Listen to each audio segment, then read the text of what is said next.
connected your device. You can't turn your phone. आवाज़ आ रही है ना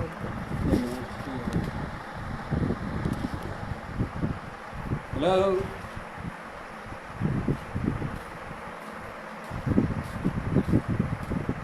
वहाँ से आवाज़ आ रही है या मुझे डायरेक्ट जाना है? आप लोगों के साथ करो अकेले करो अकेले? तो फिर आप अकेले करो। ये तो कोई सिग्नल विग्नल तो होगा ना? ये आप लाइव हो जाओ। एक जन को ही देख बज गए 11 बज गए जी हैं?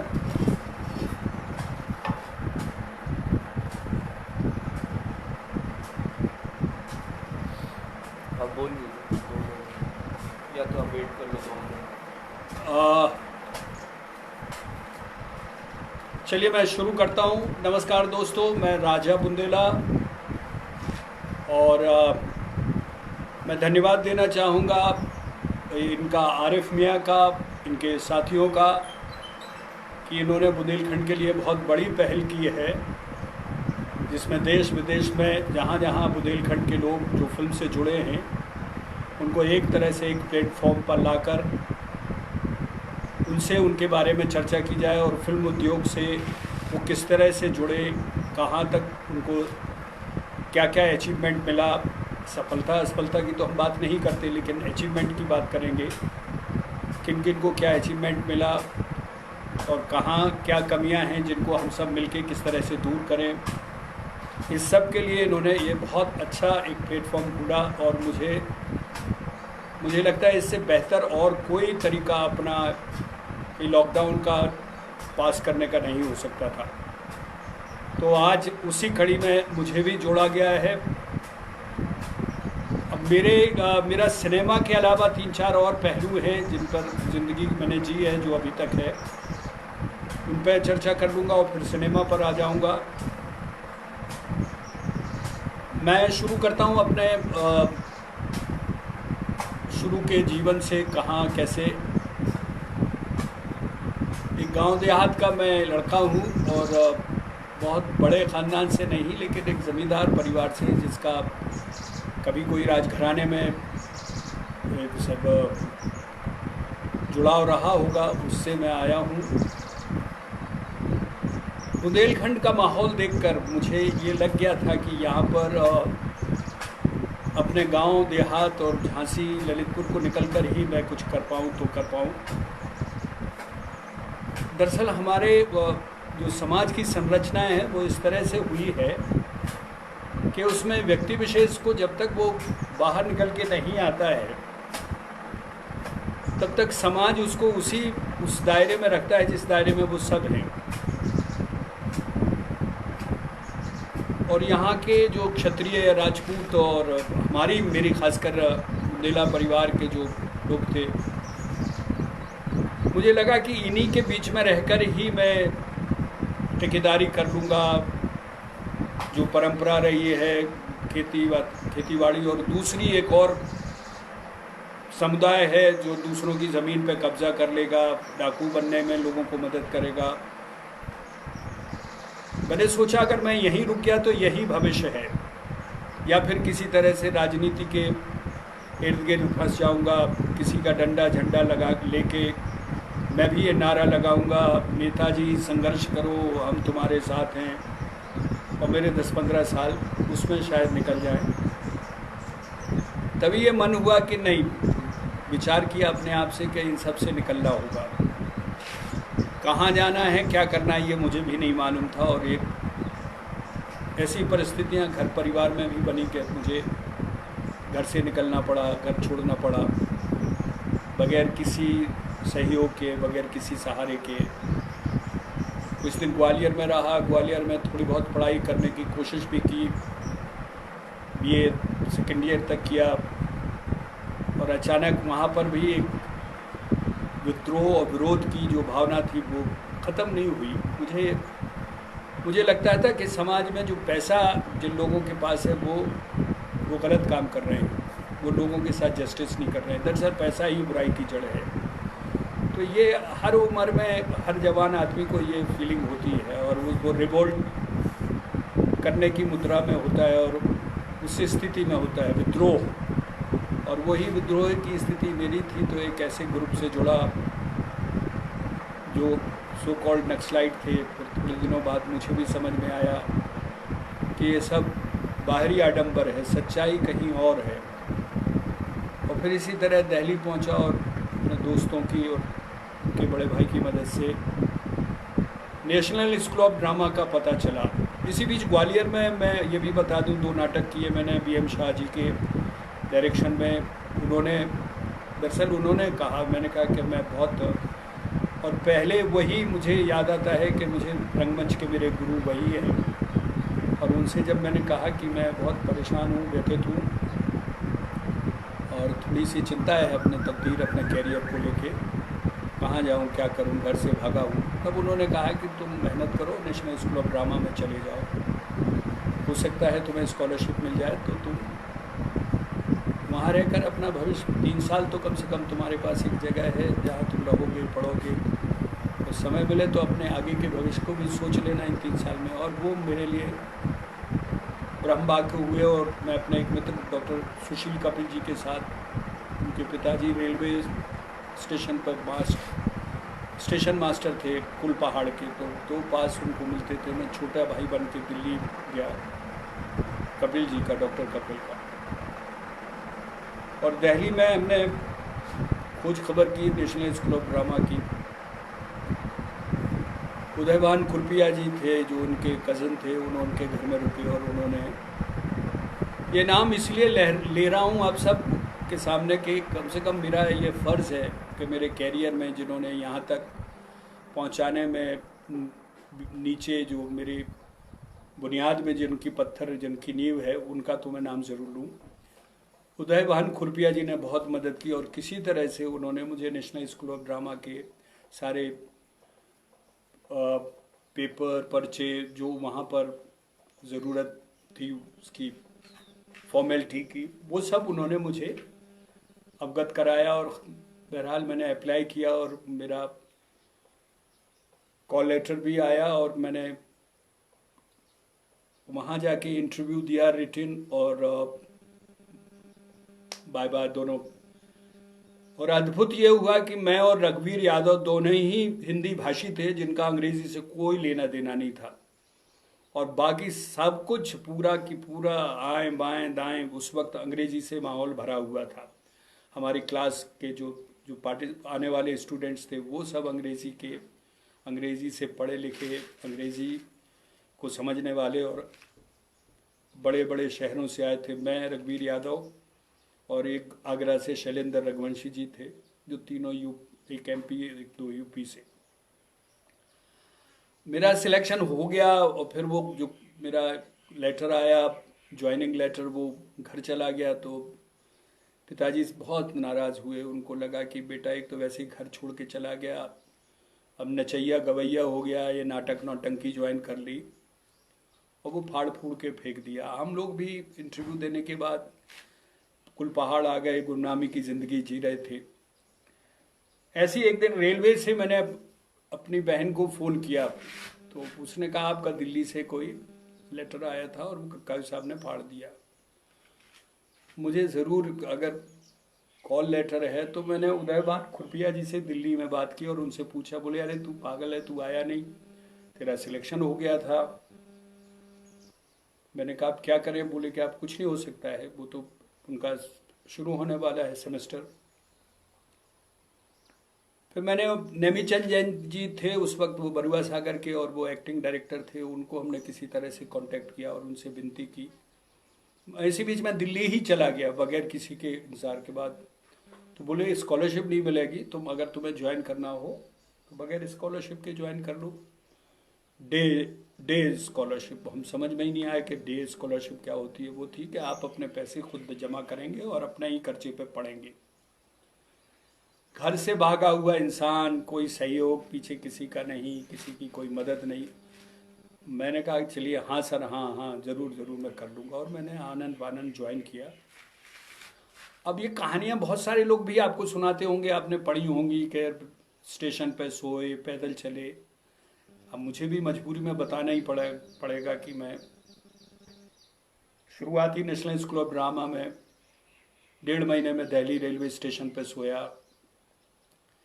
हमारी कुली से बड़ी अच्छी एक वहाँ पे जो सफाई करते थे वो और एक कुली से बड़ी अच्छी दोस्ती थी। हम सुबह रोज़ चाय पीते थे। NSD वहाँ से बहुत पास था तो पैदल निकल जाते थे 12 रोड पर। तब ये रविंद्र भवन में था नेशनल स्कूल ऑफ ड्रामा, ये भावलपुर हाउस में नहीं था। 1.5-2 महीने बाद मेरी हिम्मत जवाब देने लगी। कौन सुबह उठ के, और जिस मंशा से मैंने NSD ज्वाइन किया था वो ये था कि साहब 10 से 5-6 बजे तक ये लोग पढ़ाएंगे और 6 बजे के बाद मैं कहीं पार्ट टाइम जॉब कर लूँगा। अकेले आदमी का कितना खर्चा पानी होगा, मैं किसी तरह से निकाल लूँगा। भाई ऐसा नहीं हुआ। 10 से नहीं, सुबह 7:30-8 बजे से स्कूल ऑफ ड्रामा का वो क्लासेस शुरू होती थी और रात में 9 बजे तक शाम तक पढ़ाई और फिर प्रैक्टिकल मतलब रिहर्सल्स नाटक की जो भी आपके कोर्स में है। तो मेरी हिम्मत जवाब देने लगी। 1-1.5 महीने बाद मैं ऐसे ही एक संडे को डायरी वायरी पलट रहा था। आप जब बाहर जाते हैं तो कोई डायरी ले जाते हैं और उसमें बहुत सारे कॉन्टैक्ट्स होते हैं कि अरे साहब इनको फ़ोन कर लेना है, ये रिश्तेदार हैं। अल्टीमेटली एक मेरी दूर की रिश्तेदार नाराहट की राव साहब की बेटिया जो एक फ्लाइंग कमांडर के साथ ब्याही हुई थी, चौहान साहब, रणवीर सिंह चौहान, जो खनिया दाने वाले विंग कमांडर, सॉरी, उनका एड्रेस मिला, फ़ोन भी नंबर मिला, तो फ़ोन पर कोई जवाब नहीं आया और मैं चित्तरंजन पार्क पहुंच गया। और फिर मैंने दीदी से कहा तो दीदी ने कोई बहुत पॉजिटिव रिएक्ट नहीं किया। लेकिन शाम तक कुंवर साहब जो आ गए खनिया दाने वाले, उनसे मैंने जब कहा तो बहुत खुश हुआ। अरे बोले गज़ब यार गज़ब, अरे मेरी जान तूने तो दिल जीत लिया। आज पहली बार सुना देखा बुंदेलखंड का एक लड़का दिल्ली में ये और वो सिलेक्ट हुआ, अरे जान तू यहीं रहेगा। और इस तरह से मेरा रेलवे स्टेशन से मुझे छुटकारा मिला, मुक्ति मिली और मैं कुंवर साहब के यहाँ गया। पर लेकिन ये इनके यहाँ रहने की भी गजब तबाही थी, मतलब पूरी फिल्म यहीं तक के बन जाएगी।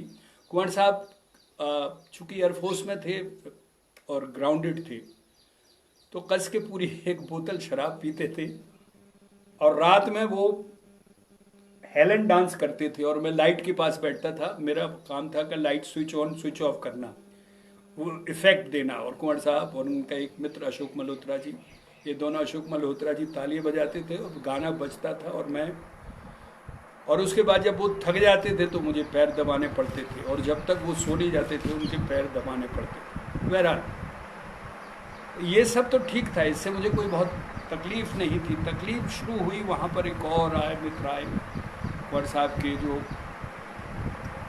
वो भोले भाई थे, and he started disliking me without any rhyme and reason. तो वो मुझे सुंदर उनका नाम था, उन्होंने इतना प्रताड़ित किया ज़िंदगी में, जितना उनका नाम सुंदर था अंदर से वो उतने ही मुझे लगता है बहुत तकलीफ़ में थे। तो उन्होंने वो तकलीफ़ें मुझे दी। वो और मेरी बहन दोनों मिल के, बहन चाहती नहीं थी क्योंकि उनकी इच्छा के विरुद्ध कुंवर साहब ने मुझे रखा था। बहरहाल कभी छत पे सोना, कभी गैराज में सोना और कभी ये सब। लेकिन मुझे लगा कि मेरा एक ठिकाना है। तो इधर थोड़ा सा स्कूल ऑफ ड्रामा में भी मुझे इंटरेस्ट आने लगा, एक्टिंग में। अपना योगा मुझे आती थी, नाक वाक से पानी वानी पीना, थोड़ा बहुत हंसाना वसाना, जोक्स वोक्स आते थे। तो वो ठीक ठाक सिलसिला जब ही रहा था कि बम फूट गया। कुंवर साहब ने कहा बेटा मेरा तो ट्रांसफ़र हो गया है, अब तू कहाँ जाएगा, कहाँ रहेगा। मैं चाहता था कि मेरे रहते तेरा कोर्स हो जाता। वो जेन्युइनली उनको लगा था और वो चाह रहे थे कि मेरे लिए तो कुछ करें। मैं भी रोया। उन्होंने कहा नहीं बेटा तू हिम्मत वाला है, हिम्मत मत हारना। और उस वक्त उन्होंने कहा कि देख ले अभी 1.5 महीने हैं, कुछ और इंतज़ाम हो जाए, मैं कहूँगा। तो मैंने उनको मना किया, मैंने कहा आप किसी से मत कहिएगा, आपके यहाँ तो ठीक रहा लेकिन और जहाँ रहूँगा पता नहीं क्या स्थिति रहेगी, मैं ही कुछ करता हूँ। और मैं इसी में रहा कि कैसे कुछ करूँ, क्या करूँ। फिर कोई रास्ता नहीं निकला। तो मैं ये राजेंद्रन और एक और साउथ के मद्रास के राजू, हम लोगों ने मिलके एनएसटी के पीछे, हॉस्टल के पीछे एक धोबीवाड़ा था, तो वहाँ बड़ी मल्टीप्लेक्सेस बिल्डिंगें बन रही हैं। उसमें एक कमरा लिया है जिसमें हमारे जो धोबी महाशय थे वो किचन में सोते थे अपने बच्चों के साथ, तो कमरा हमारे पास था। वो शर्त ये थी कि हम दिन में नहीं रहेंगे उसमें, रात में ही आएंगे। एंड अल्टीमेटली मेरा बिल्कुल हिम्मत टूट गई। इतनी मेहनत, कहाँ से पैसा, 100-200 रुपये भी मिलना मुश्किल थे, कहीं इससे उधार कहीं उससे मांग, कभी किसी के नाटक में जाके कॉस्ट्यूम में हेल्प करना, लाइट में हेल्प करना, 20-30 रुपये मिलना। और मुझे लगा कि मैंने अपनी ज़िंदगी खुद ही तबाह कर ली। घर का अच्छा खासा 650 एकड़ ज़मीन छोड़ छाड़ के यहाँ पे मारा घूम रहा। तभी मुझे किसी ने ये कहा कि इब्राहिम अलकाजी से आप मिलो, ये अलकाजी साहब बड़े अच्छे आदमी हैं और गरीबों की सुनते हैं, बहुत रहम को। तो इस किस्से के बाद फिर मैं ये अपना दुखोना नहीं रहूँगा, फिर then I move to films. ये लास्ट किस्सा, क्योंकि अलकाजी साहब ने मेरी ज़िंदगी में बहुत बड़ा, आज जो हूँ, जहाँ हूँ, जैसा भी हूँ, उसमें अलकाजी साहब का बहुत बड़ा हाथ है। अलकाजी साहब ने अपनी ज़िंदगी में कितने लोगों को तराशा होगा आप सोच नहीं सकते। आज नेशनल स्कूल ऑफ ड्रामा और रंगमंच को जो एक नई ऊंचाइयां दी हैं, उसमें इब्राहिम अलकाजी साहब का बहुत बड़ा हाथ है। ये थिएटर, भारत का थिएटर, भारत का रंगमंच जब तक रहेगा, मैं वादा करता हूँ, ये मेरा विश्वास है कि अलकाजी साहब के नाम को नहीं भुलाया जा सकता। एक छोटे से कमरे से एशियन थिएटर इंस्टीट्यूट को उठा के उन्होंने आज पूरी देश दुनिया के आगे नेशनल स्कूल ऑफ ड्रामा खड़ा कर दिया। ये उनका वन मैन विजन था। बहरहाल मैं उनके पास गया और मैंने कहा सर मुझे आपसे बात करनी है। बोले यस। वो अपने काम में बिजी थे, बहुत कम टाइम देते थे और बहुत टाइम से पंक्चुअल प्रिसाइज उनकी कुछ ज़िंदगी के बहुत स्ट्रिक्ट रूल्स थे। उनका सर मेरा थोड़ा मुश्किल है, मुझे स्कॉलरशिप मिलती नहीं, 1 साल हो गया है और मैं अब कंटिन्यू नहीं कर पाऊँगा। बोले ओके नो प्रॉब्लम वो। मैं कहा सर मैं बहुत उम्मीद से आया हूँ, मैं करना चाहता हूँ कोर्स, कोई मदद करिए, मेरी कहीं से कोई हेल्प हो।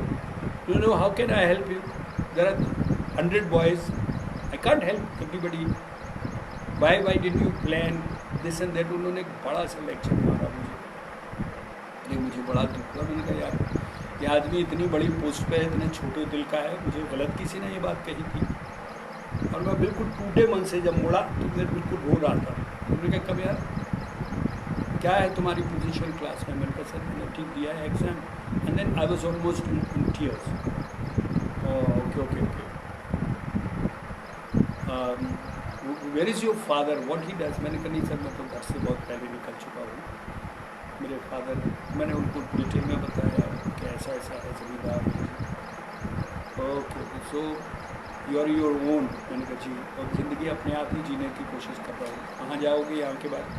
मैंने कहा सर मुझे नहीं मालूम, अगर मुझे पता होता तो मैं यहाँ थोड़ी खड़ा होता, वहीं चला गया होता। एंड ही कॉल्ड मी, और उन्होंने मुझे ऐसे रखा तो मैं उनके कंधे पर सर रख के इतना रोया कि उनका कोट ही मैंने गीला कर दिया।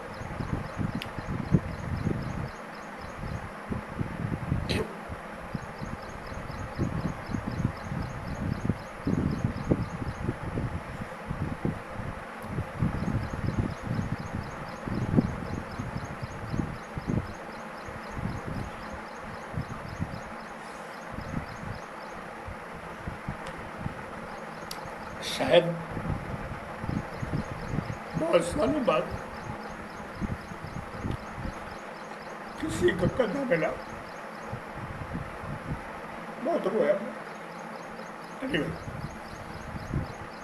उन्होंने कहा नहीं not to worry, you are good, keep working, keep hard working, will do something. अभी छुट्टियों में कहाँ जाओगे? उसके बाद छुट्टियाँ थी। मैंने कहा सर मैं कहीं नहीं जा सकता, मेरा तो कोई ठिकाना है ही नहीं, यहीं रहूँगा कुछ। बोले no I do something, let's see. उन्होंने एक लेटर लिखा और इसमें बहुत सारे लोग जो लाइव होंगे सुन रहे होंगे, उत्तरा बावरकर, राजेंद्र गुप्त और विजय मोहंती, एक राजन राजन राजन राजन अवस्थी, ऐसे बड़े बड़े नाम के साथ सूर्य की अंतिम किरण से पहली किरण का प्ले चल रहा था। वो रेपेट्री कंपनी करती है। रेपेट्री कंपनी वो थी जो नेशनल इंस्टीट्यूट ऑफ ड्रामा के ग्रेजुएट्स चलाते थे और कमर्शियल थी, टिकट से शो होते थे केवल मंडे को छोड़ के, बाकी लगातार। और उसमें एक रोल खाली था महामात्य का, मतलब मैं फर्स्ट ईयर में, और कहाँ वो रोल 70-80 साल के बुजुर्ग का जो प्रधानमंत्री होता है उससे, सूर्य के अंतिम किरण के प्ले जो राजा के उसका। अलकाई साहब बोल के you take this letter and go to them, they'll give you the role and work there, you'll be paid for it, this was a paid assignment। अरे मैं बहुत खुश हुआ। वो बोले let me come back, I'm going for my leave, मैं Beirut जा रहा हूँ, लौट के आके छुट्टियों के बाद मैं I'll see to it, we'll do something for you, you'll get something। मैं बड़ा खुश हुआ, पैर वैर छू के मैं निकला। पैर वैर को छुलाते नहीं थे, उनसे लड़ना पड़ता था पैर छूने के लिए कि सर ये हमारा हक है। और मैं वो लेटर लेके वहाँ पहुँचा तो इन सब लोगों ने सर पकड़ लिया, इनके लाल। वो लोगों ने सब ने मुझे समझाया कि भैया एक काम करो, तुम कोई दूसरा रोल कर लो, ये रोल भाई तुम क्यों कर रहे हो, ये एक्टिंग और ये इसमें पार्ट क्यों ले रहे हो। मैंने कहा मुझे पैसों की ज़रूरत है और इसलिए मैं ले रहा हूँ। अरे बोले कि भैया ये रोल तुम नहीं कर पाओगे। नहीं, मैं ज़िद पे अड़ा रहा। मैंने कहा रोल तो वही करूँगा जो अलकाई साहब ने लिखा है, और मैं बाकी और कुछ कहीं कंप्रोमाइज़ नहीं करूँगा। वो लोग भी, उनको भी लगा कि अरे अजीब पगलाट आदमी है। 2 बार रीडिंग हुई, उन सब ने मेरे साथ मेहनत की और अल्टीमेटली मैंने 2-3 परफॉर्मेंसेस की और उन लोगों ने मेरा बिल्कुल खींच दिया। इतना लीड किया मैंने वो कैरेक्टर के, आप सोच नहीं सकते। मुझे अपने आप से ग्लानि हो गई कि अरे मर गया, मैंने क्या कर दिया। और वो लोग भी जान के ये इंटरेस्ट ले रहे थे कि वो मुझे सबक सिखाना चाह रहे थे। मैंने इतना कहने के बावजूद भी, उनके कहने के बावजूद भी मैंने नहीं सुना। Then I realise, I offer them, I said sir मुझसे गलती हो गई, आप सब लोग मेरे सीनियर हैं, बड़े हैं, आप मुझे कोई और रोल दे दीजिए, बस मुझे पैसे दे दीजिएगा, पैसे मेरे लिए इस वक्त महत्वपूर्ण है। So I did that small role and I continue till Alkazi came. छुट्टियाँ ख़त्म हो गई, अलकाजी साहब आए और मुझे लगा कि आते ही बुलाएंगे और बताएंगे कि तुम्हारा स्कॉलरशिप हो गया ये वो। और by the way first year में I stood I think second. मैंने बहुत मेहनत की, केवल मेरे जो रिटन प्रोजेक्ट्स थे उनमें ही मैंने मार खाई थी, otherwise I was doing very well, I was very well. तो मैंने बहुत दिन इंतज़ार किया, अलकाई साहब का कोई मैसेज नहीं आया, कोई खबर भी नहीं मिली। फिर मैं एक दिन चला गया तो मैंने कहा सर वो आपने वो भूल ही गए। तो मैंने कहा सर मेरे से आपने वादा किया था कि कोई मदद होगी। वो मैंने कहा स्कॉलरशिप, अरे you didn't get any call, nobody has call you. ऐसे नहीं सर। और फिर उन्होंने केलकर साहब उस ज़माने में रजिस्ट्रार थे, उनको बुला के बहुत डांटा। और फिर मुझे एक स्कॉलरशिप, जर्मन की कोई महिला थी जो हिंदुस्तान आई थी, घूम घाम के हिंदुस्तान से जब वो वापस जा रही थी तो उसने अपनी सारी पूंजी जो उनके पास थी नेशनल इंस्टीट्यूट ऑफ ड्रामा के नाम डिपॉजिट की और उस पूंजी से एक स्कॉलरशिप बनती थी, तो सेकेंड ईयर ऑनवर्ड्स वो स्कॉलरशिप। फिर NSD अपने उससे पास किया। अलकाई साहब के लिए बहुत लड़ा झगड़ा। अलकाई साहब के 1-2 बार रिजिग्नेशन को लेकर हम लोग उनको मिलने गए सोनीपत फार्म हाउस में। लेकिन अलकाई साहब गज़ब। आखिर में जब मेरा कोर्स पूरा हुआ, मैं मिलने गया, पैर वैर छुए, बोले कहाँ, where are you planning to go. I said sir Bombay. तो मुस्कुराए, बोले आई न्यू। तो Bombay do have somebody. I said वो I don't know anybody, I start from zero, और मेरे पास आपका आशीर्वाद है, ये कोर्स है। He laughed, he said okay.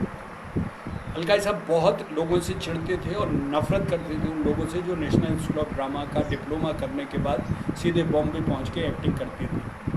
चूँकि मैंने कभी नहीं छिपाया, मैंने अपने इंटरव्यूज़ में भी उनके साथ जब भी बात हुई मैंने कहा सर मैं तो एक्टिंग इंटरेस्टेड हूँ, आप सिखा दो, मैं फिल्म में चला जाऊँगा। सो वो उनको बहुत क्लियर था और मैंने उनको क्लियर कहा भी था। तो जेब में हाथ डाला तो कुछ 1700 रुपये थे उस वक्त उनके पास। तो आप सोचिए उस 1700 रुपये उन्होंने निकाल के दिए, बोले बस इतना ही सही, now this is a good luck for you, और अगर कुछ ना हो तो come back, there is always room for you, all the best. खैर फिर लंबी कहानी है, कैसे क्या हुआ, फिर बॉम्बे का संघर्ष। दूसरा जो महान व्यक्तित्व जो जीवन में आया वो इब्राहिम अलकाजी के बाद लाइफ में शशि कपूर और जेनिफर कपूर। शशि कपूर जी भी उतने ही महान थे, अलकाजी से लेसर नहीं थे। उन्होंने अपनी पूरी ज़िंदगी, अपना पूरा सिनेमा का पैसा जो उन्होंने हार्ड और मेहनत से कमाया, पृथ्वी थिएटर में लगाया। वो चाहते तो उस जगह का करोड़ों रुपए लेके उस जगह को बेच देते, कमर्शियल कोई कॉम्प्लेक्स खुलवा देते। जेनिफर और उनका सपना था कि पृथ्वीराज कपूर जी के नाम पर एक थिएटर चलाया जाए, और फिर वो थिएटर बना जिससे आज हज़ारों, अब तो शायद लाखों हो गए होंगे, लाखों लोगों ने वहाँ जाके परफॉर्मेंस करनी शुरू की। और बहुत सारे लाखों में से, लाखों को तो नहीं लेकिन हज़ारों को वहाँ से रोज़गार मिला है। लोग वहाँ पे आते हैं, टैलेंट को देखते हैं। मुझे पहली फिल्म पृथ्वी थिएटर से मिली और मेरे साथियों को भी वहीं से सब मिला है। एक लोगों की सोच हो गई थी जिसमें माननीय जावेद अख्तर साहब, राहुल रवेल, ये जो उस ज़माने के अपकमिंग जो डायरेक्टर थे, राहुल साहब अलग हुए थे आर.के. बैनर से, जो भी नया टैलेंट ढूंढता था, हीरो हीरोइन को छोड़कर साइड कलाकार के लिए, इफेक्टिव रोल्स के लिए, वो सब पृथ्वी आती थी। तो यहाँ से शुरुआत हुई, फिल्में मिली। अब वो फिल्म का एक ऐसा स्ट्रगल है जो आपने 1000 लोगों से सुना होगा, तो वो तो नहीं मैं सुनाऊंगा।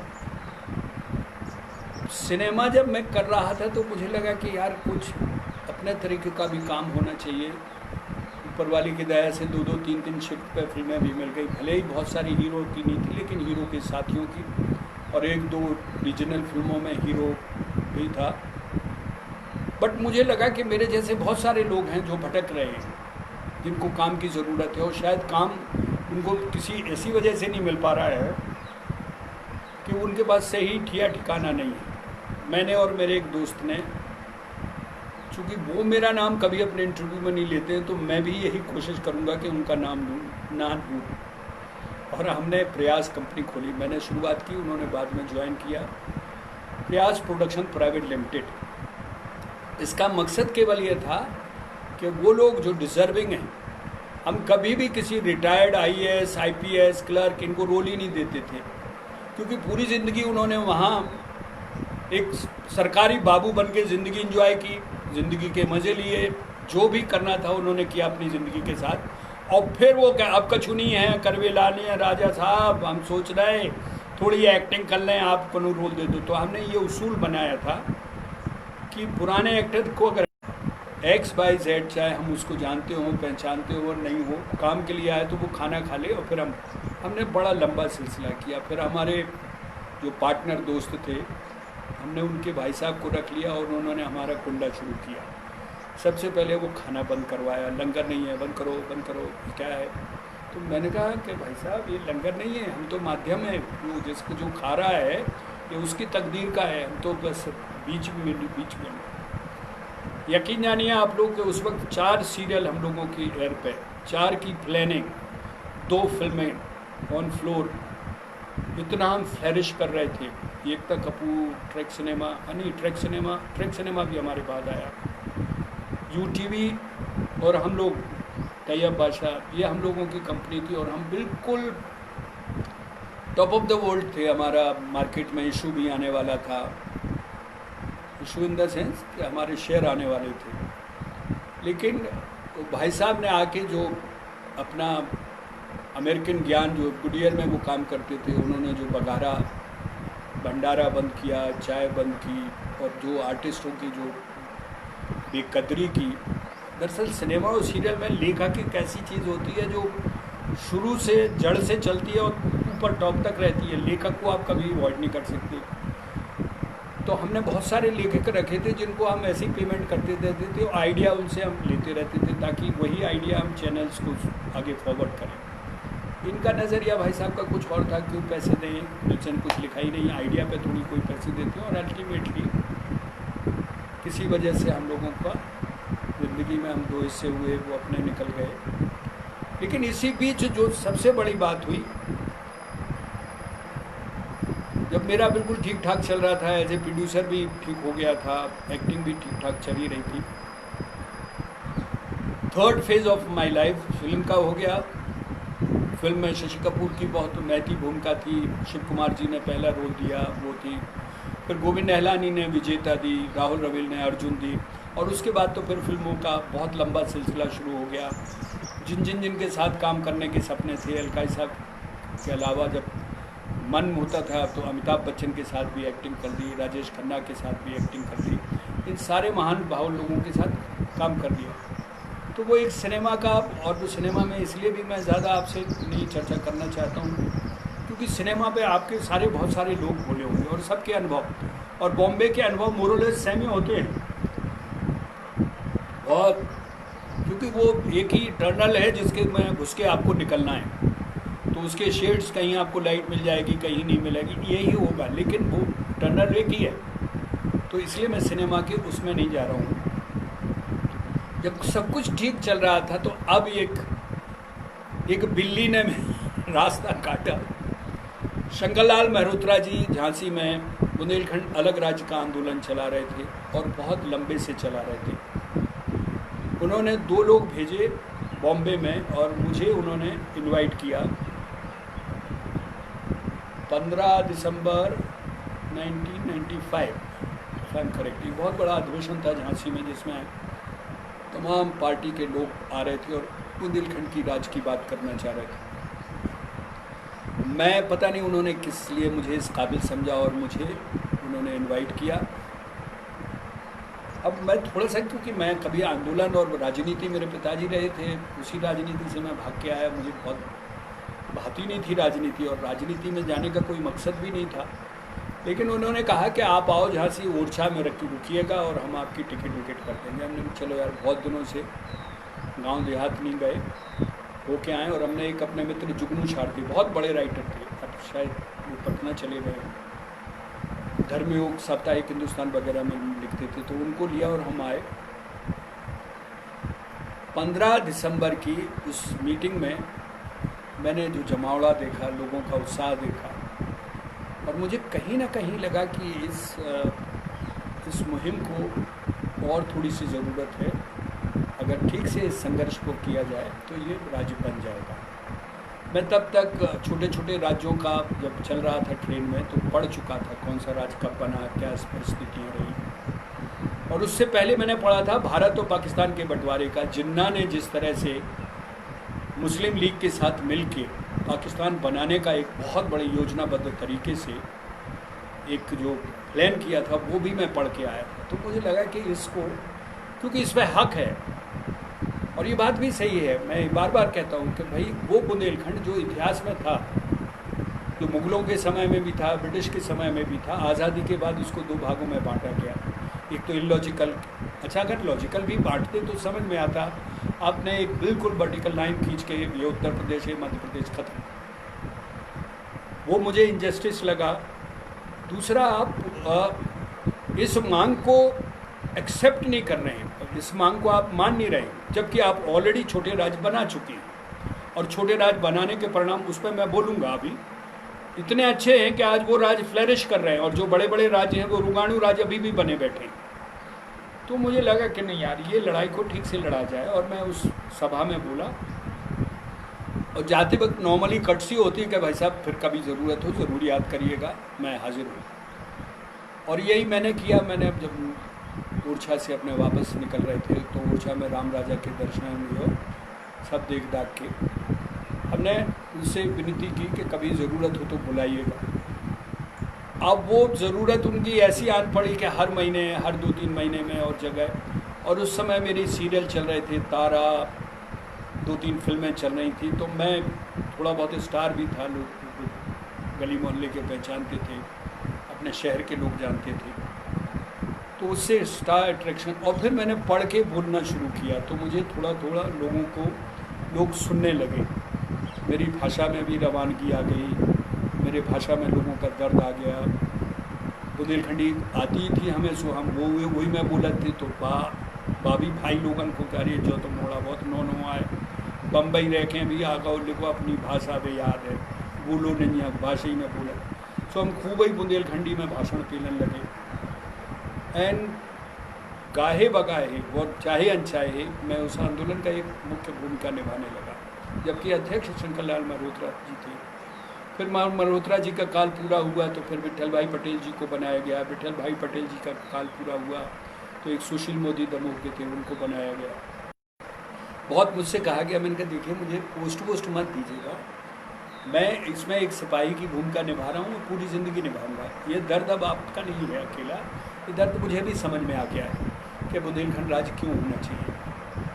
और फिर साहब ये लेके मेरा और मेरे पार्टनर के बीच में बहुत बड़ा झगड़ा हुआ कि तू तो काम कर ही नहीं रहा है राजू, वो मुझे राजू बुलाते थे, तू तो जब देखो बुंदेलखंड में बैठा रहता है, बुंदेलखंड चाहिए बुंदेलखंड चाहिए। अब ये यहाँ पे प्रोडक्शन का काम कौन देखेगा, ये सब सीरियल चल रहे हैं। और वाकई उससे मेरे आने से वो गड़बड़ भी होने लगे थे।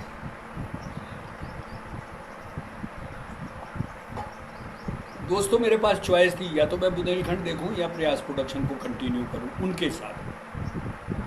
उनकी पार्टनरशिप तोड़ने में एक तो भाई साहब की महत्वपूर्ण भूमिका और एक हमारा ये आंदोलन की महत्वपूर्ण भूमिका, और हम लोग अलग हुए। मुझे नुकसान हुआ, 1,40,00,000 जो कमाए थे वो चले गए डाउन इन द ड्रेन। आंदोलन में भी काम नहीं कर पाया था तो भी वो भी फिर हिम्मत की, जुड़ा रहा। और फिर प्रथा पहली फिल्म बनाई जो बुंदेलखंड पर थी, डायरेक्ट की, यहीं की कहानी, यहीं का पृष्ठभूमि, और मोस्टली एक आध को छोड़ के बाकी सारे कलाकार यहीं के। और इरफान को इसमें मेन विलन का रोल दिया। पहली बार इरफान सिनेमा के पर्दे पर इतने बड़े रोल में आए।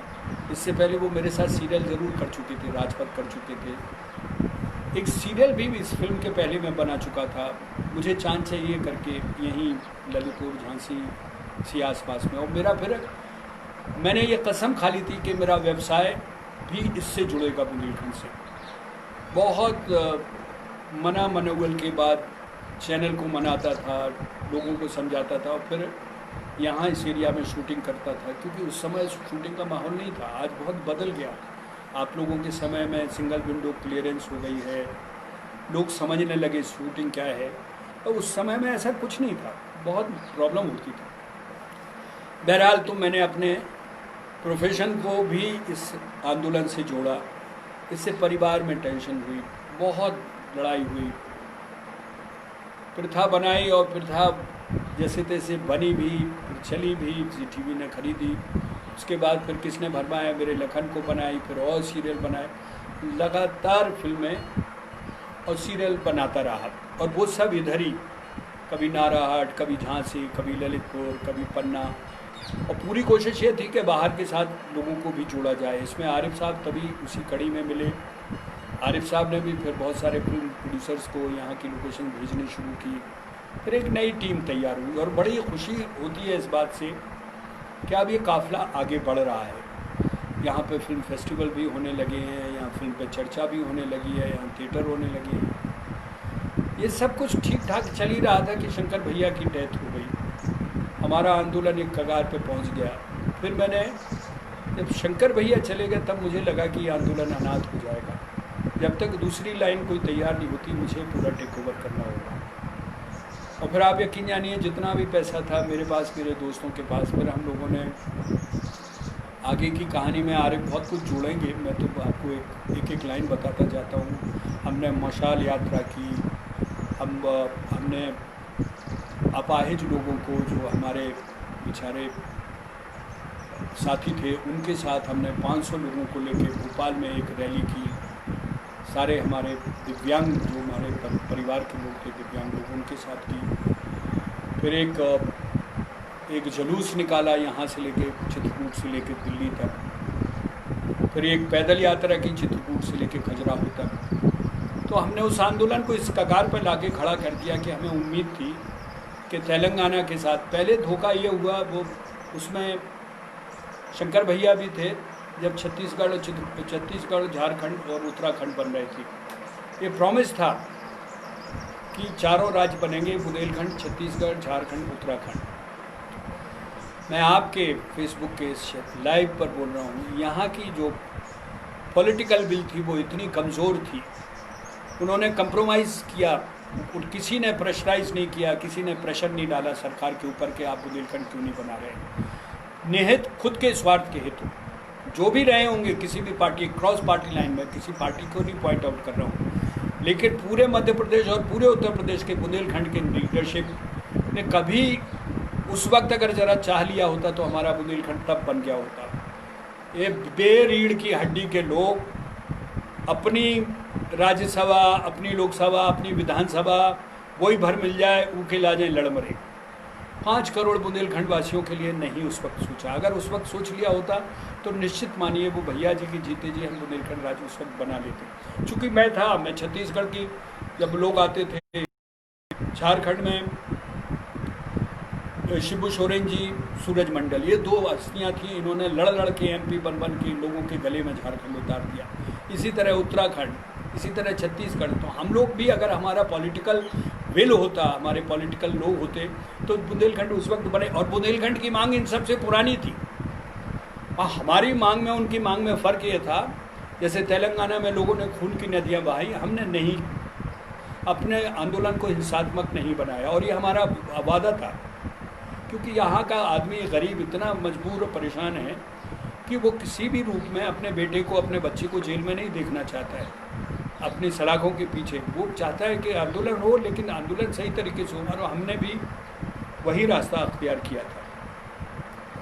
शंकर भैया की डेथ के बाद फिर ये मेरा पूरा सिलसिला चला और मुझे पूरी उम्मीद थी उस वक्त कांग्रेस से। वो एक और चैप्टर है जो मैं अभी आता हूँ। कांग्रेस से वादा हो गया था, कांग्रेस के मैनिफेस्टो में चर्चा हो गई थी कि छोटे राज्य की बात होगी, और छोटे राज्य में बुंदेलखंड और पूर्वांचल और हरित प्रदेश और विदर्भ, 4 राज्यों पर चर्चा होगी और 4 राज्यों पर फैसला लिया जाएगा।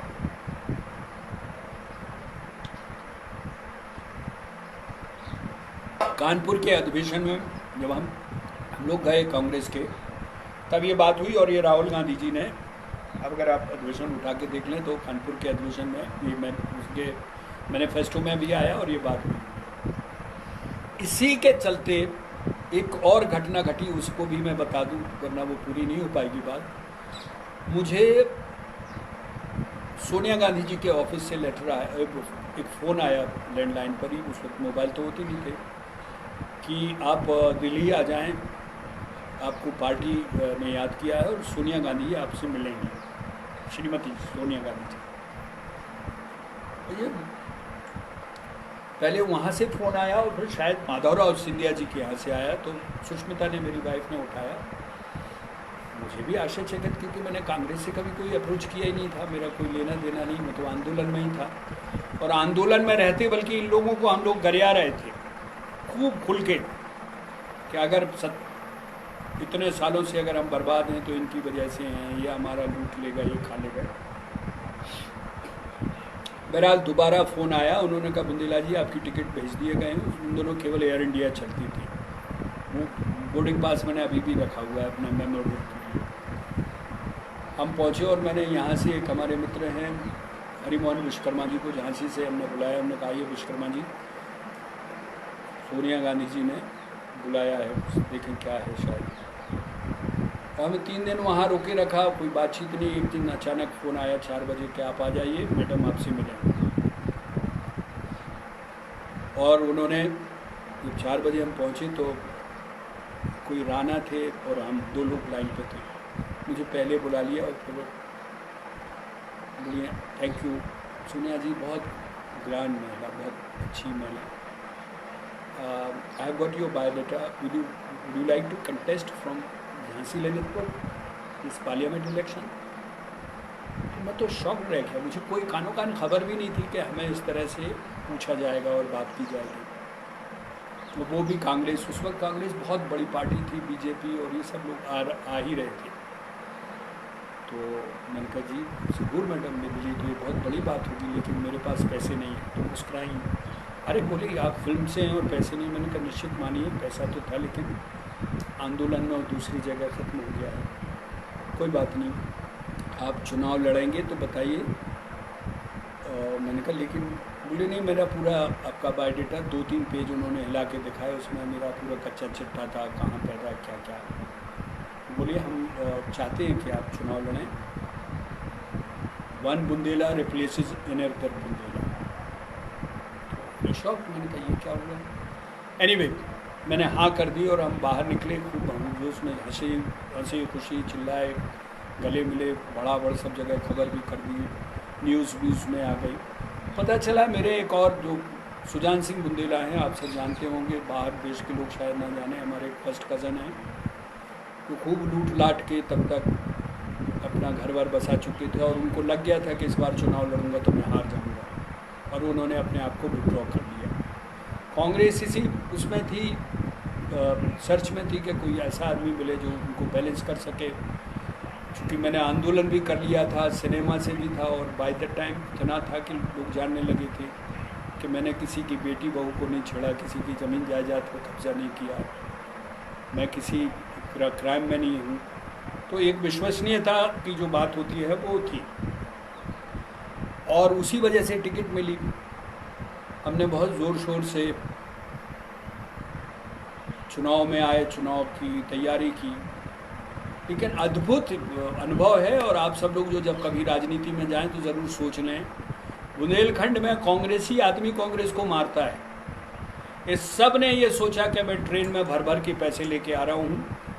इनकी सबकी जो जवाबदेही थी, लॉयल्टी जिसको आप कहते हैं, इनका इसको क्या कहते हैं, वो अपनी ज़िंदगी में आप किसी के प्रति आपकी लॉयल्टी होती है, आपका ना तो कांग्रेस के लिए थी ना सोनिया गांधी के लिए थी, यहाँ पे 4-6 लीडर हैं उनके लिए थी, और सबकी जड़ें सुजान सिंह बुंदेला की यहाँ गड़ी हुई थी।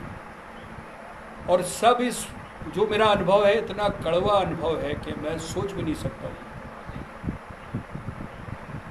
अभी मौरानीपुर जो सिटिंग विधायक है, इसको पैसे दिए, इसने मेरे पैसे लिए, एक भी काम नहीं किया और मेरे आदमी को मारा, और इस वक्त ये भी कांग्रेस में थे। सुजान सिंह बुंदेला मेरी पीठ पे हाथ रख के, इनके कज़न और एक्सपायर कर गए थे, बोला अरे बेटा अच्छा हुआ तुम आ गए, मलखान चलोगा तो तुम आ गए, तो हमारी ज़िंदगी में बस बाहर आ गई, अब बस जीत के आऊँ ना राजा। हमने कहा जीत आओ। इतनी बड़ी साजिश, मैं बार बार ये कह रहा हूँ कि कांग्रेसी को कांग्रेसी ही मारती है, इसलिए आज कांग्रेस की आगत हो गई है। वो पार्टी जो एक क्षेत्र 400 सीट लेके यहाँ पर राज कर रही थी, आज कटोरा लेके घूम रही है। उसकी स्थिति यही है कि नीतियाँ देश के प्रति नहीं है, ना पार्टी के प्रति हैं। इनकी नीतियाँ या तो उस नेता के प्रति हैं जिस नेता के पीछे ही आगे पीछे घूमते हैं, नेताजी संघर्ष करो हम तुम्हारे साथ हैं, या खुद के प्रति है। और इनका भी रूपरेखा ऐसे शुरू होती है कि पहले मैं, यहाँ के जो नेताओं की बात कर रहा हूँ, और वो भी बहुत सारे कांग्रेसी, पहले मैं, फिर मेरा परिवार, फिर मेरी जात, फिर मेरा धर्म, नहीं फिर मेरा समाज, फिर मेरा धर्म, और फिर देश। इनके लिए देश बिल्कुल लास्ट में आता है। आप उठा के देख लीजिए यहाँ की। मैं चूँकि ये बात भाषण नहीं है, कि मैं अपने भाषणों में कह चुका हूँ कि कहाँ से किसी नेता ने शुरुआत की होगी। कम से कम 60-70 उन पर मुकदमे चल रहे होंगे, एक साइकिल पे या पैदल चलते होंगे, आज गड़ियों में बसे बैठे हैं, पूरा बुंदेलखंड का। मैं एक की बात नहीं कर रहा हूँ और किसी एक पार्टी की बात नहीं कर रहा हूँ। उनके महल देख लीजिए, यहाँ जहाँ स्थानीय उसमें रह रहे होंगे तो उस महल में रह रहे होंगे, दिल्ली में महल होगा, लखनऊ में महल होगा, भोपाल में महल होगा, और विदेशों में भी महल होंगे। ऐसी स्थिति में मैं चुनाव क्या जीत सकता था? मुझे चुनाव के दौरान ही पता चल गया था कि मैं कभी नहीं जीत सकता हूँ। और गज़ब की बात ये रही कि इस झांसी का मैं कर्जदार हूँ। झांसी ने मुझे सब पार्टी में सबसे ज़्यादा वोट दिलाए, मैं 40,000 वोट से आगे था, और ये चंद्रपाल यादव मुझसे झांसी में पीछे थे, जो बाद में महरौनी और दूसरी जगह से वो जीते। दैट्स समथिंग एल्स, बट पूरी पार्टी ने धोखा दिया। मेरा मन उछटा, मैं सोनिया जी के पास गया, उन्होंने कहा कि अब क्या? मैंने कहा आप आदेश करें। बोले नहीं, हिम्मत मत हारो, आपने बहुत अच्छा चुनाव लड़ा, मुझे पता है क्या दिक्कत है, कहाँ क्या दिक्कत है। तो उस दिक्कत को वो भी नहीं ठीक कर पाई, ना उन्होंने सुजान सिंह बुंदेला को कभी सस्पेंड किया, हज़ारों प्रूफ भेजने के बावजूद भी। तब मुझे समझ में आया कि पार्टी की अपनी मजबूरी है, इनको ताकतवर आदमी चाहिए, पैसे वाला आदमी चाहिए। ऑनेस्टी उनके लिए भी बहुत बात की कड़ी है कि कोई ऑनेस्ट हो, कोई वो उनके लिए बहुत बात की कड़ी है। और तभी फिर मैंने 5 साल मेहनत की इस वादे के साथ कि अगला चुनाव मुझे मिलेगा। थोड़ा ये पॉलिटिकल इसलिए कह रहा हूँ कि आप समझ जाएं किस तरह से मेरा मोह भंग हुआ कांग्रेस से। और राहुल गांधी सर उस वक्त निकल आ रहे थे, उदय बिल्कुल चमकता सूरज की तरह, उगता सूरज की तरह। झांसी में पहली समन्वय समिति मैंने बुलवाई, समन्वय समिति की मीटिंग हुई झांसी में। राहुल गांधी जी के लिए हम लोगों ने ललितपुर से योजना बनाई कि ललितपुर से ही इनका चुनावी दौरा हो। राजेश खेरा लड़ रहे थे विधानसभा का चुनाव, विधानसभा के चुनाव में इन्होंने, और फिर इस तरह से, अदरवाइज वो राहुल गांधी हमीरपुर से बना रहे थे। 5 साल मेहनत करने के बाद, एक पार्टी को खड़ा करने में पूरी जी जान लगाने के बाद, जो डिसऑनेस्टी इन्होंने की, वो टिकट एक उससे भी बड़े, सुजान सिंह से भी बड़े एक चापलूस 2 मास्क वाला नेता, आप सब समझ जाएंगे, उसको टिकट दी। वो जीता भी इतना मिठ बोला, सबके पैर छूना, दद्दा हाथ धर दो, मम्मा हाथ धर दो, बाई हाथ धर दो, वो हाथ ज़बरदस्ती अपने सर पे धरवाते हैं। और अभी चुनाव मेयर का भी गुहार गए, उसको टिकट दी। तब मुझे लगा कि नहीं यार, ये इस पार्टी में ऑनेस्टी का कोई मतलब ही नहीं है। ये लोग अपने बचाव के लिए, अपने रख रखाव के लिए, अपनी व्यवस्था के लिए किसी को भी पकड़ सकते हैं, किसी को भी छोड़ सकते हैं। और फिर जाके मैंने बुंदेलखंड कांग्रेस बनाई। अब मैं बार बार मैंने नहीं कहूँगा, क्योंकि हम सब साथ हैं। मैंने कहने से बहुत घमंड की बात आती है, मैंने बिल्कुल मैंने नहीं। हम लोगों ने फिर मिलकर बुंदेलखंड कांग्रेस बनाई और ये तय करके बनाई कि हम जीतें या ना जीतें, कांग्रेस को नहीं हम जीतने देंगे। हमने सबने 48 जगह चुनाव लड़ा, तो वो भी मेरा सपना पूरा हुआ कि साहब पार्टी बना के भी लड़ लिया। लेकिन बुंदेलखंड की जनता धन्य है, एक किसी को नहीं जिताया। 1-2 लोग 1-2 नंबर पे आए, 2 नंबर पे। और हमारी जो बेसिक जो मांग थी कि हम अगर 2-3 भी आ गए, 4 भी आ गए, तो बुंदेलखंड की बात विधानसभा में उठाएंगे। जनता ने हम पे भरोसा ही नहीं किया। हो सकता है कि हमारे काम में, हमारे उसमें कमी रही होगी, या जनता को इस तरह से मिसमराइज कर दिया है पॉलिटिशियन ने, दूसरी पार्टियों ने, कि जनता सोचती नहीं, अपने भले के लिए कभी सोचती नहीं। तब मुझे याद आया कि हे भगवान, ये क्या आप कर रहे हो। इस देश की आज़ादी के लिए गांधी जी को अफ्रीका से चल के यहाँ आना पड़ा। यहाँ का आदमी आज़ादी की बात के लिए सुनने को तैयार ही नहीं था। गांधी जी ने एहसास दिलाया कि आज़ादी क्या होती है, आज़ादी का मतलब क्या होता है। तब वो आज़ादी के लिए कुछ लोग उठे। सुभाष चंद्र बोस को यहाँ से उठ के, इस देश से उठ के विदेशों में जाना पड़ा, और विदेशों में हिंदुस्तान के लिए आज़ाद हिंद फौज खड़ी करनी पड़ी। तब मुझे लगा कि नहीं, मैं गलत लोगों से एक्सपेक्ट कर रहा हूँ। यहाँ का आदमी नहीं सोच रहा है, इसको तो जगाना नहीं बल्कि पानी डाल के, हिला डुला के, होश में ला के खड़ा करना है। ये कोई सो थोड़ी रहा है, ये बेहोशी की अवस्था में है। जिस क्षेत्र का आदमी पेट के ऊपर, पेट के नीचे नहीं सोच सकता है, उसके पास 12 महीने 24 घंटे पेट की हालत है। तब मेरा वो निराशा ख़त्म हुई। और इसी निराशा से भटकते भटकते एक दिन राजनाथ सिंह जी से भेंट हुई, फिर बीजेपी को ज्वाइन किया। बीजेपी में 2 चीज़ें बहुत क्लियर हैं, आप लोग जो भी समझें, मैं बीजेपी में हूँ, लेकिन बीजेपी को भी पता है कि मैं किस मुद्दे से बीजेपी में हूँ। मेरी पूरी तटस्थता, लॉयल्टी, कमिटमेंट बीजेपी के साथ है। और बीजेपी के ही फोरम पे मैं छोटे राज्यों की बात करता हूँ और करूँगा। माननीय राजनाथ सिंह जी भी जानते हैं कि मैं छोटे राज्यों के लिए लड़ा था और लड़ रहा हूँ, और बुंदेलखंड की ही बात करता हूँ। बाकी पार्टी की जो बात होती है, जब जो आता है मैं करता हूँ। अमित शाह जी को भी मालूम है, माननीय मोदी जी को भी मालूम है, मैंने कहीं अपना कोई सिद्धांत नहीं बदला और ना ही बदलूँगा। मैं ये कहता रहा हूँ और कहता हूँ कि मेरी ज़िंदगी का आखिरी सपना, मरने के पहले भी अगर कोई सपना कहेगा क्या है, तो बुंदेलखंड अलग राज्य है। इसमें कहीं कोई समझौता है ही नहीं, चूँकि मुझे पता है कि इसके लिए कितना, इससे बुंदेलखंड का कितना दोहन हो रहा है, कितना शोषण हो रहा है, आप सोच नहीं सकते हो। कोई भी सरकारें रही हों, आपके पास कितने पर्यटन स्थल है, आपने कभी सोचा?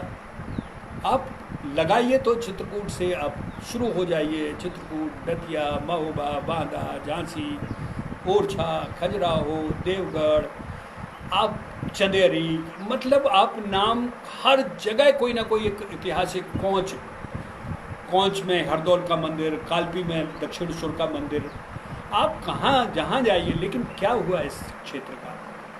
इस क्षेत्र का जो दोहन हुआ, सारी बजरी ले गए।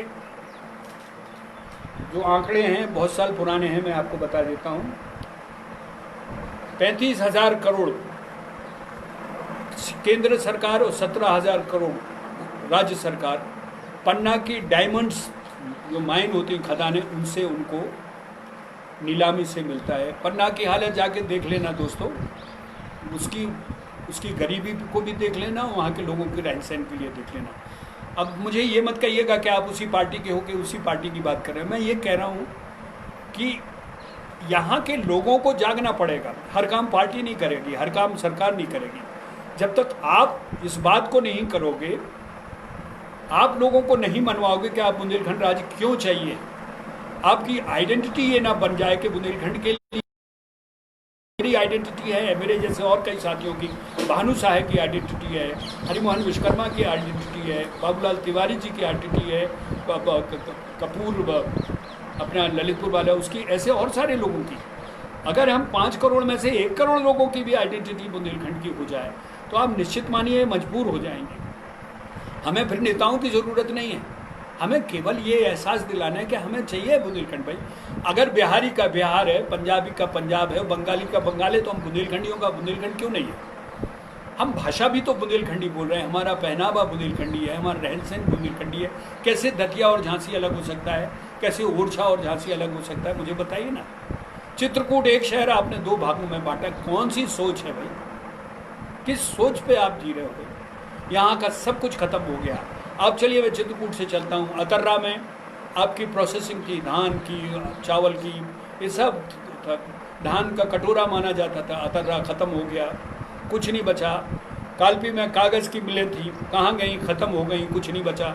झांसी में सूती मिल था, ख़त्म हो गया। आपका रानीपुर में आपका रानीपुर कॉटन था, ख़त्म हो गया। आपने चंदेरी साड़ी ख़त्म कर दी। क्या बचाया आपने इस बुंदेलखंड का? क्या संवारा? मुझे तो बताइए। और मैं तो आपके माध्यम से कहता हूँ, आप सब लोग भी इस बारे में जोर दीजिए कि बुंदेलखंड को लेके एक श्वेत पत्र आना चाहिए कि जो सारी सरकारें कहती कि हमने बुंदेलखंड के लिए 70 साल से ये किया, तो बुंदेलखंड को तो स्वर्ग हो जाना चाहिए था भैया। सब पार्टी जब दावा कर रही कि सब कुछ बुंदेलखंड के लिए किया है, तो बुंदेलखंड आज नरक क्यों बना पड़ा है? क्यों बना है भाई? तो इस पर श्वेत पत्र आना चाहिए, किसने क्या किया और कैसे किया, और वो करने वाला पैसा कहाँ गया। अब 7,632 करोड़ रुपए राहुल गांधी ने दी, सेंक्शन करवाए थे, लड़ झगड़ के हम लोग मर गए। हम भानु साहेब वगैरह पूरी की पूरी टीम हम लोग गए, दिग्विजय सिंह उसमें सहयोगी थे, शरद पवार जी से, इन सब से मिला के वो करवाए। वो पैसा कहाँ गया? और वो पैसा आपको दिखेगा गल्ला मंडी, नवीन गल्ला मंडी बुंदेलखंड। अरे क्यों बनाई तुमने भाई? उस गल्ला मंडी में कोई है ही नहीं, आज तक कोई प्रवेश नहीं किया, कोई गया ही नहीं। 10 साल से वो बनी हुई खड़ी हुई, क्योंकि उसमें तुम्हें चूने में पैसा मिलना था, सीमेंट में पैसा मिलना था, गारे में पैसा मिलना था, सरिये में पैसा मिलना था, ठेकेदार से लेके ऊपर तक तुमने वो बनवा दी। जो ज़रूरत थी वो नहीं बनवाए तुमने, बच्चों के लिए स्कूल नहीं बनवाए, सड़कें नहीं बनवाई, अस्पताल तुमने ठीक नहीं करवाए। तो ये ऐसी स्थिति में यहाँ का आदमी इसके लिए नहीं खड़ा हो रहा है, तो राज्य के लिए तो देर होगी। मैं अकेला मैं मर जाऊँगा, शंकरलाल मेहरोत्रा मर गए, विट्ठल भाई पटेल चले गए, ये सब कह के हम अपनी ज़िंदगी को माने देके जा रहे हैं। आप याद रखिए, किसी भी हालत में, चाहे भले ही छोटे से पन्ने पे इतना छोटा नाम होगा, लेकिन इतिहास में नाम इसलिए होगा कि मैं औरों के लिए जीने की कोशिश कर रहा हूँ।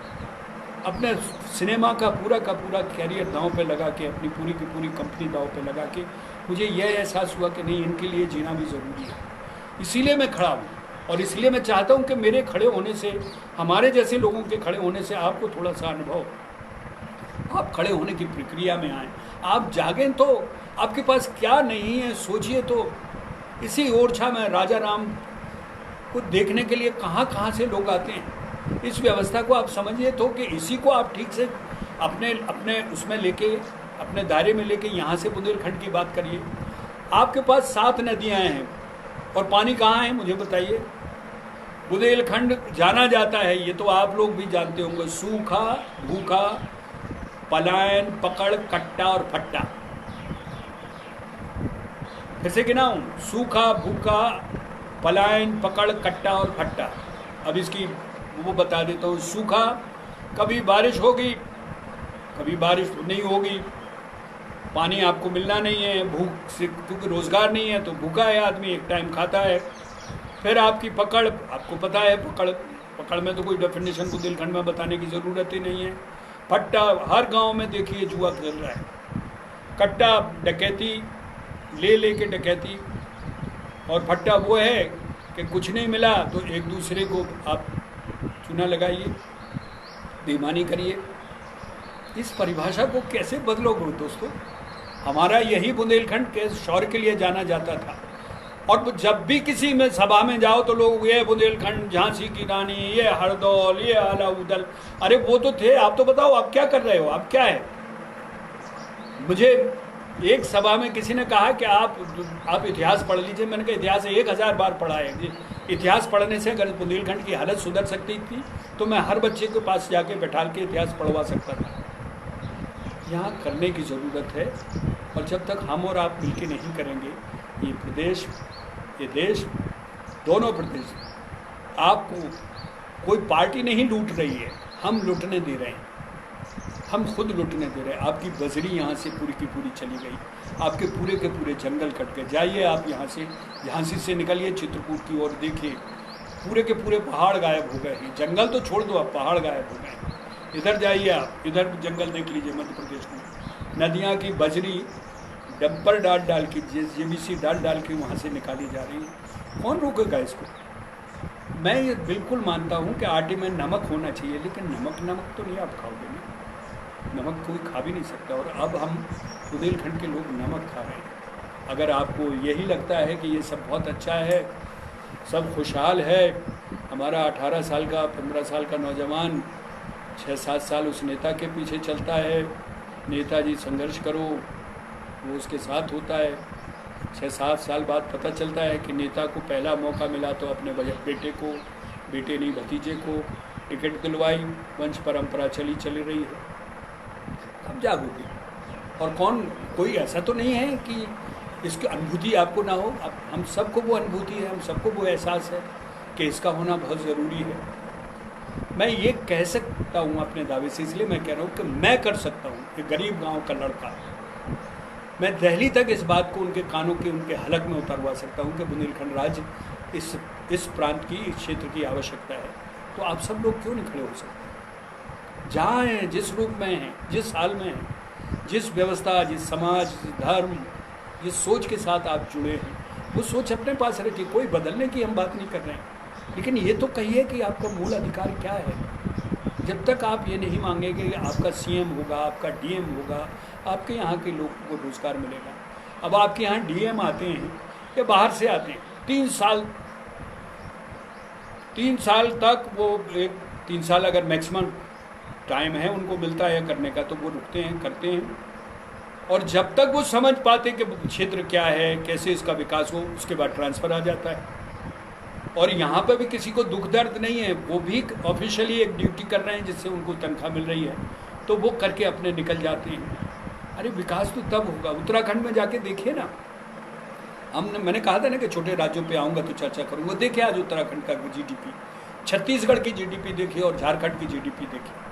ये हमारे साथ के थे जिनके संघर्ष हम बन रहे थे। आज आप बिहार का देख लीजिए। अब योगी जी इतना महान काम कर रहे हैं, और निश्चित तौर पर एक पहली बार ऐसा मुख्यमंत्री आया है जिसने तन मन धन से प्रदेश को संभालने की कोशिश की है।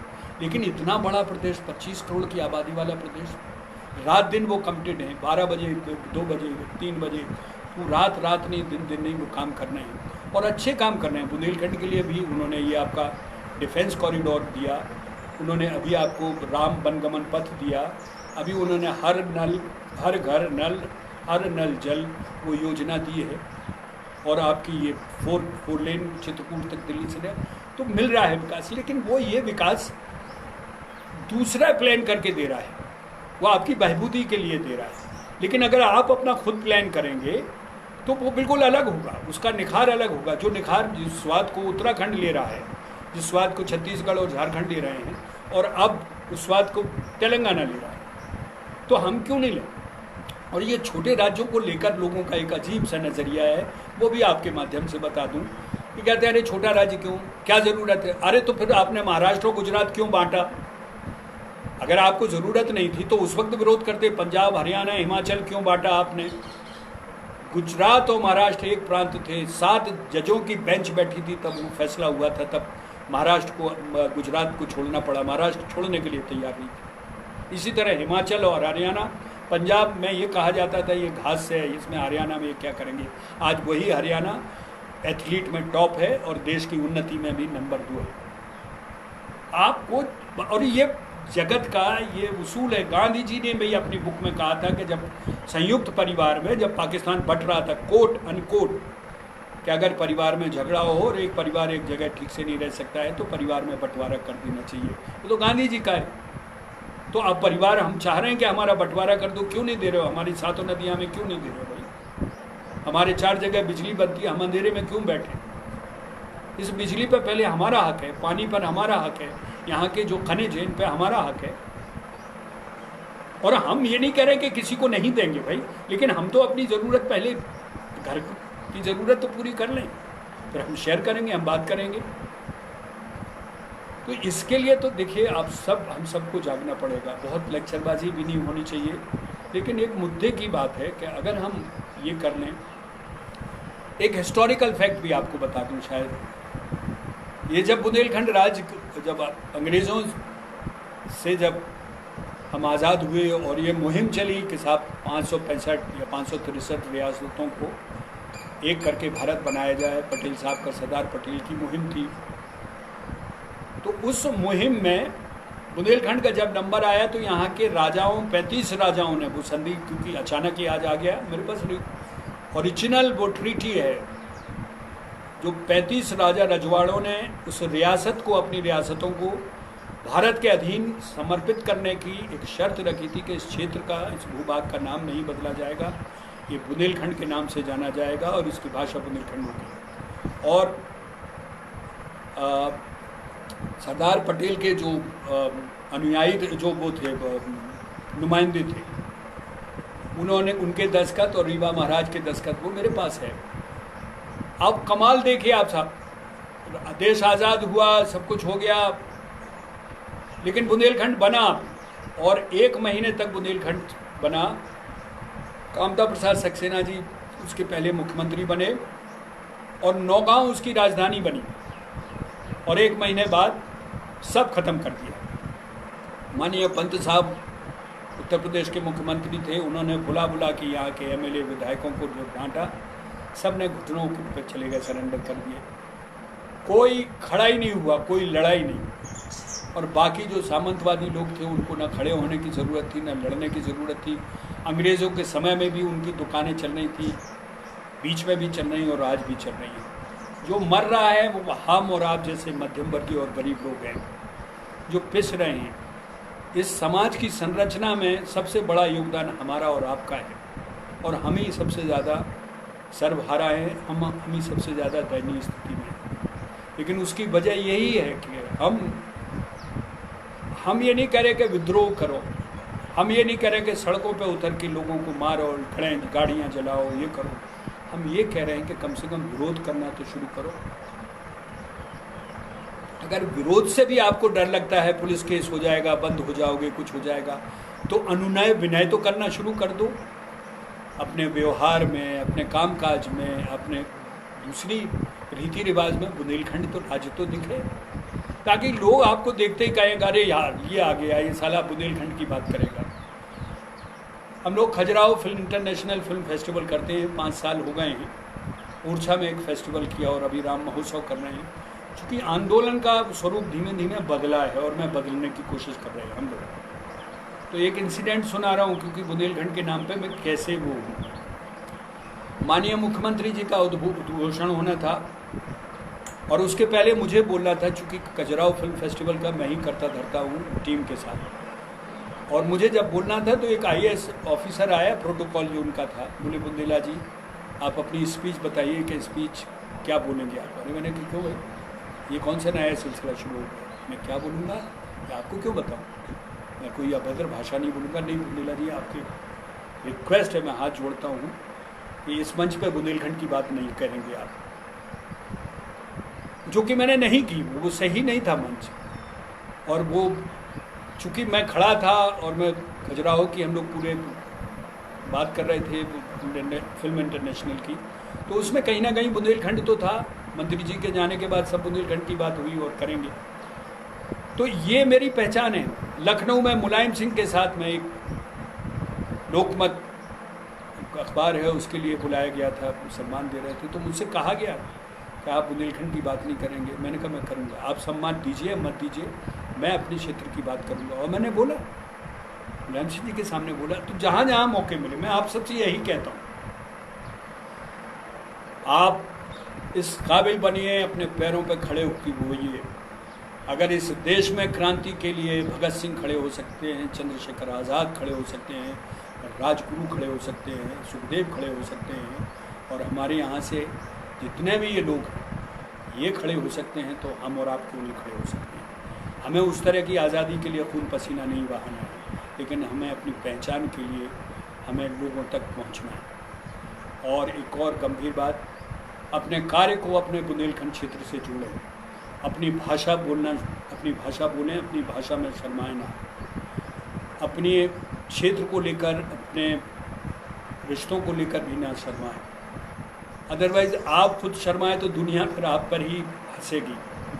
इसलिए अपनी भाषा, अपना पहनावा और अपने क्षेत्र को हमेशा उतनी गंभीरता दीजिए, उतनी इज्जत दीजिए जितनी दूसरी दी। और इससे सबक लीजिए अब पंजाब से। पंजाबियों ने अपनी भाषा, अपना खान पान, अपना पहनावा पूरी दुनिया में उतार दिया। आप जिधर भी जाइए वहाँ पे खाने का पंजाबी ढाबा मिलेगा। आप जिधर भी जाइए वहाँ पे वो आपस में पंजाबी बोलेंगे, पंजाबी पहनावा होगा, भंगड़ा होगा, उनका डांस होगा। ये इसलिए हुआ क्योंकि उन्होंने धर्म और आस्था के साथ जुड़े रहे। यही नहीं है, उनके हर क्षेत्र में एक गुरुद्वारा होगा। हमने वही ख़त्म कर दिया। हमने अपनी पहचान को एक एक करके मिटाया, और वो इसलिए उसके आज हम कहीं के नहीं हैं। ना हम उत्तर प्रदेश के हैं, ना मध्य प्रदेश के हैं, हम बुंदेलखंडी हैं, जो कि है ही नहीं। हम कहते हैं, लोग कहते हैं बुंदेलखंड, हम बताओ भैया कहाँ है बुंदेलखंड, ये बुंदेलखंड क्षेत्र से। हमने कहा कहाँ है बुंदेलखंड क्षेत्र, मैं बताओ ना। हम लोगों से हम लोग ये चर्चा करते हैं। तो कुछ ना कुछ जो भी आप कार्य करें, आप अपने कार्य को इस क्षेत्र से ज़रूर जोड़ें और दूसरों पे कम निर्भर करें, खुद करके देखें तो बहुत ज़रूरी होगा। तभी आप लोग आपका अनुकरण करेंगे, आपको लोग आदर्श मानेंगे। और ये जब आप कर लेंगे तो निश्चित मानिए कि आप शुरुआत करेंगे तो 1, 2, 10 और इसी तरह से हज़ारों बनेंगे। और यही हुआ है। बाकी कई बार ऐसा भी होता है, जैसे अब नेहरू जी के बारे में, कब नेहरू चाचा बन गए, ऐसे लगता है जैसे गुलाब के फूल से उन्होंने अंग्रेज़ों को भगा दिया, मार मार के गुलाब का फूल मारा। कब गांधी जी राष्ट्रपिता बन गए। वो अनंत जिन्होंने सीने पे गोलियां खाई, जो मरे अंग्रेज़ों के सताए हुए, उनका नाम नहीं आएगा। तो इससे मत डरिए। इतिहास ही बहुत बड़ी चीज़ नहीं है, आपका ज़मीर भी और ऊपर वाले का दरबार भी बहुत बड़ी चीज़ है। तो अब समापन करता हूँ 3 चीज़ों से। खजुराहो इंटरनेशनल फिल्म फेस्टिवल हम लोग करते हैं, जिसमें दुनियादारी की फिल्मों के अलावा अपने क्षेत्र की फिल्में होती हैं।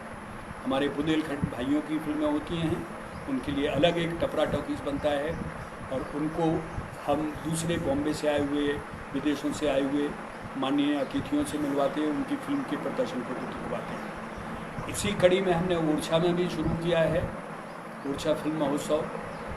और एक महत्वपूर्ण काम जो हम लोग कर रहे हैं, हमारी पूरी टीम, आरिफ वगैरह सब लोग हैं, ये इसने महामारी ने हम लोगों को बहुत बेघर कर दिया। 67% जो पलायन थी वो बेचारे लौट के आ गए, मारे मारे हो गए, बेरोजगार हो गए। ये जो कोरोना है, मुझे उम्मीद है कि तब तक ख़त्म हो जाएगा। हम राम महोत्सव कर रहे हैं, और ये राम महोत्सव इसलिए थोड़ा सा अलग है। अगर कोरोना रहा तो हम सोशल डिस्टेंसिंग रखेंगे, वो सारे प्रिकॉशन लेंगे जो लेना चाहिए। उस नौजवान को हम राम, इतना बड़ा आदर्श हैं, जिन्होंने अपने पिताजी के कहने पर 14 वर्ष के लिए चले गए। कहाँ सुबह तिलक होना था और कहाँ सुबह सुबह वनवास मिला, जंगल में गए, जंगल की हज़ारों तकलीफ़ें, फिर बीवी को कोई उठा ले गया, युद्ध करके लेके आए, फिर भी किसी के कहने पर बीवी को परित्याग किया।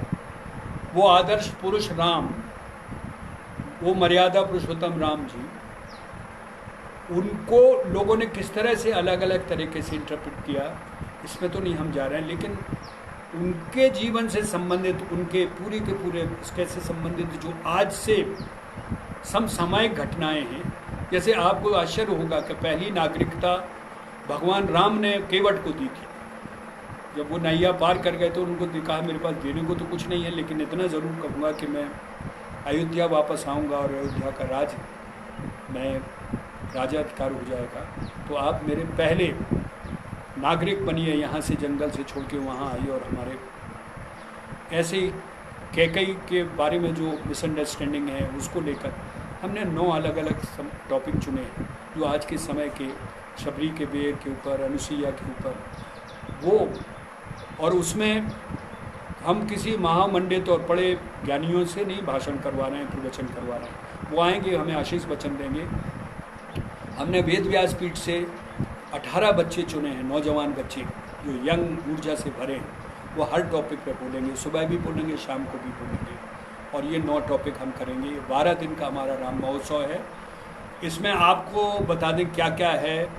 इसमें फिल्में भी हैं, हम राम से संबंधित सिनेमा जो है वो दिखा रहे हैं।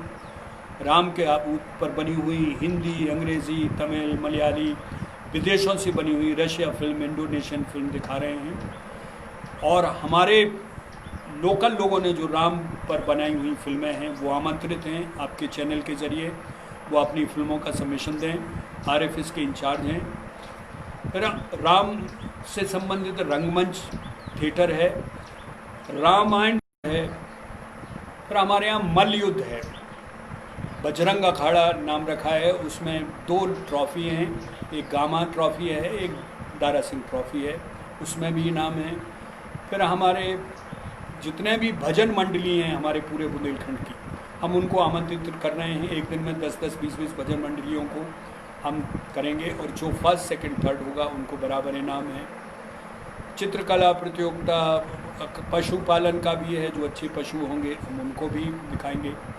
तो कुल मिला के ये मेला है, और ये मेला राम जी के लिए है, उनके आशीर्वाद के लिए है, और सबसे ज़्यादा महत्वपूर्ण है उस 18 से 26 साल का नौजवान जो आज नो मैंस लैंड में रह रहा है।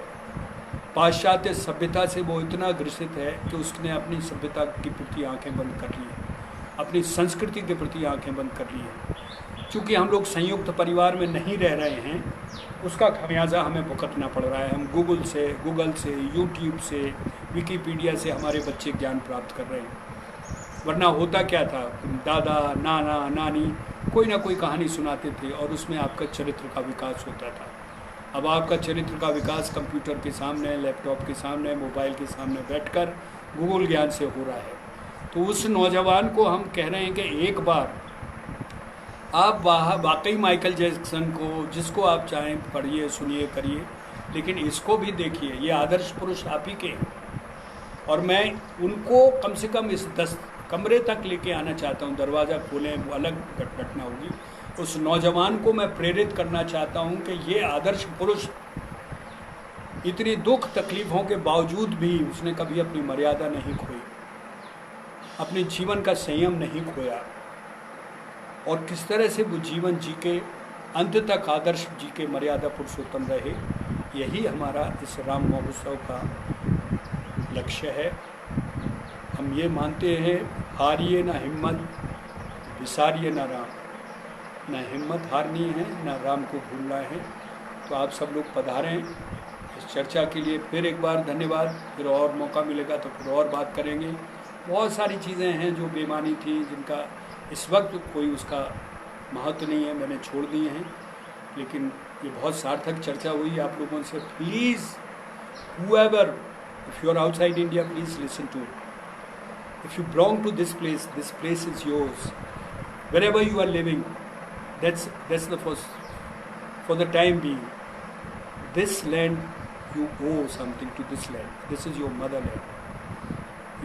and please try to build a kind of understanding with your people who are living here. Try to help them, try to encourage them, try to praise them. If you can do it money-wise, do it money-wise. You can do with the advice, with the grooming them, do that. It will benefit all of us.